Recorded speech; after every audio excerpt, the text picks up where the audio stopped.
What's up with it? You watching the Bang Mama TV.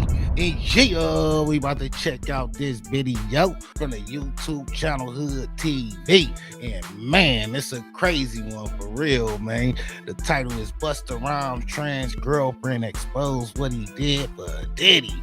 Yeah, man, that's a fool with it. And it's been a lot of chatter going on about Busta Rhymes for a while now. So yeah, man, it's looking like somebody got a new Busta Rhymes story or something. Yeah, man, I haven't checked out the video yet. Don't completely know what they talking about, but let's get to the video.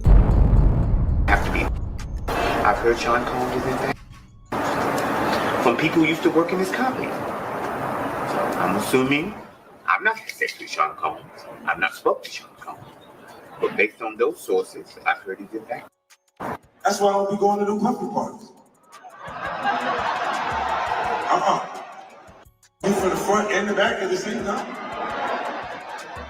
What you talking about? Look, if you into that, I'm fine with it. To each his own. I'm just saying this ain't my mother. I like it. It's uncomfortable. I think I belong in the girls' bathroom. Busta Rhymes' Trans Girl just came out and put the whole game on blast, exposing what really happened between Busta and Diddy. There had always been rumors about Busta and his alleged choices, and now we are finally getting some answers. And at the center of all this heat is a loud, bold voice stepping forward. Tony Newman, a former trans escort and longtime whistleblower who's been calling out the industry's dirtiest secrets. She ain't just talking to talk. Her claims added fuel to a fire that 50 Cent started himself, because just days before, 50 dropped the video. And not just any clip. This one allegedly shows Diddy, his rumored trans ex, and Busta Rhymes all in the same room. According to those who saw it, the vibe was way off. It had all the energy of one of those adult parties that 50 had been talking about for years.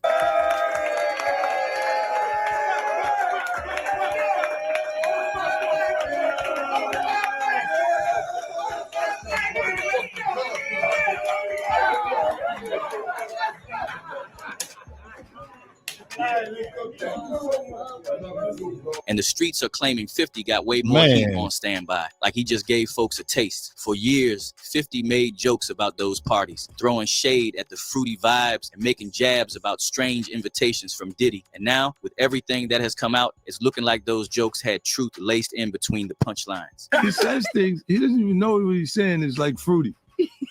You know what I'm saying? Like, he says something fabulous and he goes, yo, but me and you, we ain't party. Like, we need to party. What is he talking about? That's the going on.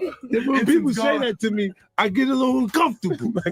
I get uncomfortable. Like he said something to me one time, a long time ago, at Chris Lighty's wedding. He told me he'd take me shopping.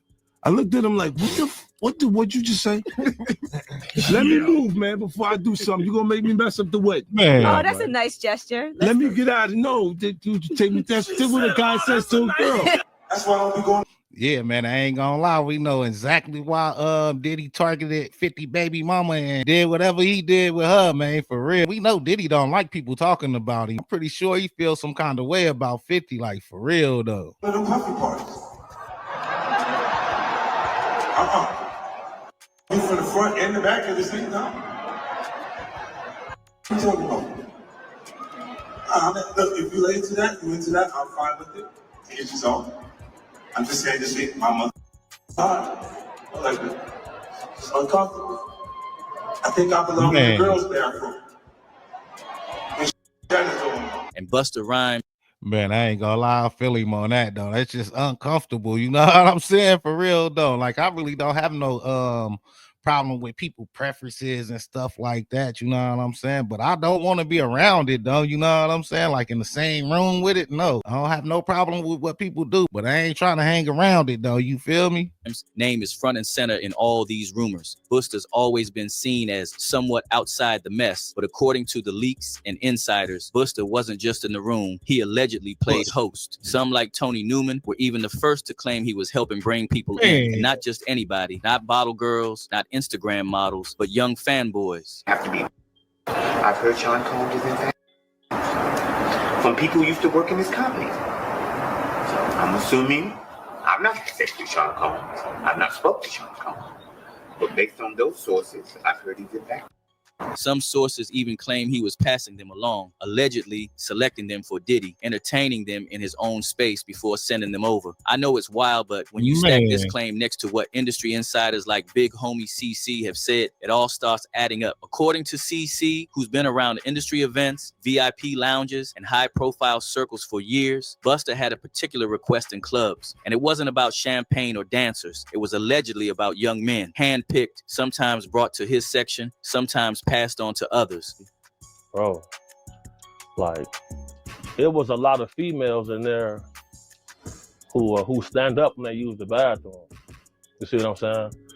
So I'm thinking to myself, like, man, like, this kind of wild on, bro. Like, this how y'all coming? If this how y'all live, it's how y'all live. But they want to keep it a secret. You see what I'm saying? So he real touchy-feely too. Like, he grabbed this other guy, know by his neck, grabbed him by his neck and was like, do you have love in your heart, young man? You want to be a roach? Or you want to walk with God? I'm looking like, no, I seen him holding hands with two men like this. I seen that. So, you know, like they'll have a dude come out with the paper, sign an NDA. No, I'm going to the car, bro. I'm good. Man. I'm not signing no NDA. I'm going to the car. I'm good. Seen that, bro. So seeing all this come in the news, people was telling me I was crazy. Said I was a hater. Hating on what? Now that right there. Yeah, I ain't gonna lie, having a dude sign the NDA, man, that's kind of wild. I was in there on some weird time, man. And then when it come down to the dude they calling trans or whatever, man, that ain't no trans either, man. That's a straight up man with lipstick on, you feel me? But yeah, man, he, she, or whatever it is, man, starting a new file for real though. When viewed through the lens of Tony Newman's testimony, starts sounding a lot less like random gossip and more like a coordinated pattern. And Tony didn't just come for Busta. Her list included names like LL Cool J, Mr. C, Eddie Murphy, along with Diddy, of course. She's been vocal about this. She says she has countless evidence to proof that some of the most powerful black men in the industry are living double lives, using their power to silence stories, bury past hookups, and keep certain behaviors locked behind closed doors. And according to her, the moment she started speaking openly, legal threats came flying. She claims LL Cool J's team sent cease and desist letters, and it didn't stop there. Man, allegedly, both Diddy and Busta Rhymes tried to quiet her down too.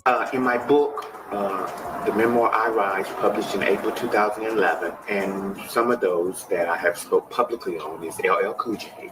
I met as a street prostitute 15, 16 years ago. Baby girl was draped in Chanel. The encounter with LL Cool J was a one-time encounter.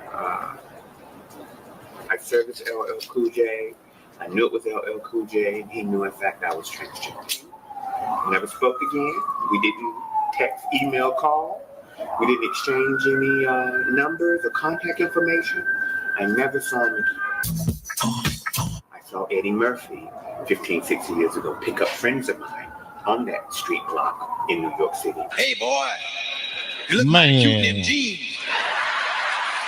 Eddie Murphy was on the strip. Her claims also lines up with Eddie Murphy's bomb. scandal. In 1997, Eddie was involved in a scandal that nearly buried his whole career when he was pulled over by police late one night in West Hollywood. It was supposed to be a routine police pullover, but guess who was in the car with him? A 20-year-old transgender escort named Adeson Shalimar Sayuli. Now, Eddie claimed he was only trying to help someone out, that he was being a good Samaritan, just offering a ride. When the police questioned him further, it came out that Nicole and the kids were out of state when he picked her up at 4 a.m. He said he had gone out to find something to read when he met the person on Santa Monica Boulevard in LA, and he had no idea that she was trans. And I'm not gay, and I'm not, and that's what's weird about this, to have your sexuality question and your moral fiber question and all that, when all I was doing was trying to be nice to somebody. Eddie Murphy tells ET that his wife and children were out of town, says he wanted something to read and went to a late-night newsstand.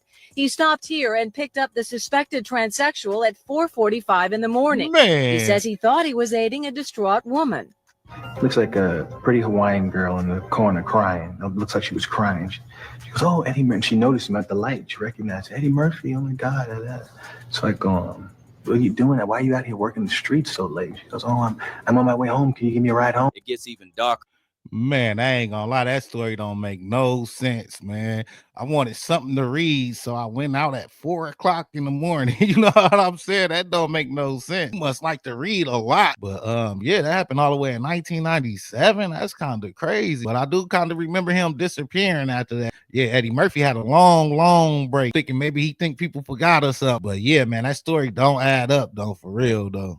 When you think about Orlando Brown, now folks have clowned him for years, brushing off his wild stories as chaotic rants from someone who fell off. But if you go back and listen, really listen, he's been calling out Busta Rhymes too. Orlando once claimed he had a relationship with Busta, and at the time, it got dismissed like just another Hollywood meltdown moment. You smashed him? Man. And it was girl? I didn't smash anything. So how you know we that? made love.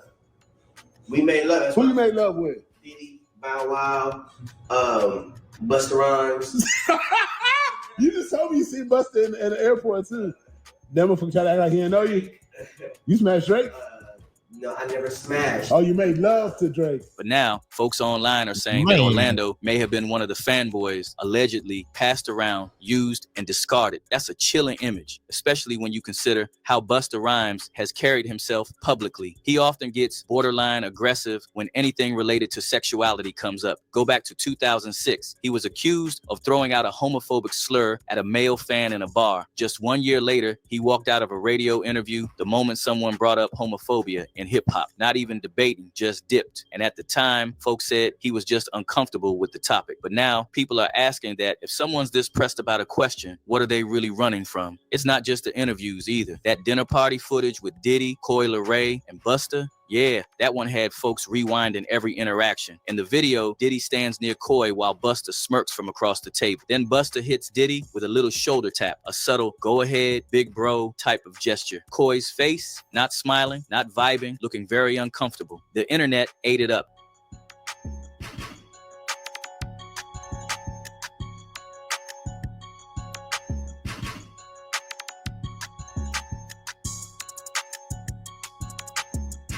Another video resurfacing is Busta's interaction with Jeremy, a much younger artist. The clip shows Busta leaning in, getting real close, even sniffing him at one point. Jeremy looked visibly awkward, trying to play it off, but the discomfort was clear. At first, people laughed it off, saying Busta was being goofy, but that kind of playfulness doesn't feel so innocent when it's surrounded by heavy allegations.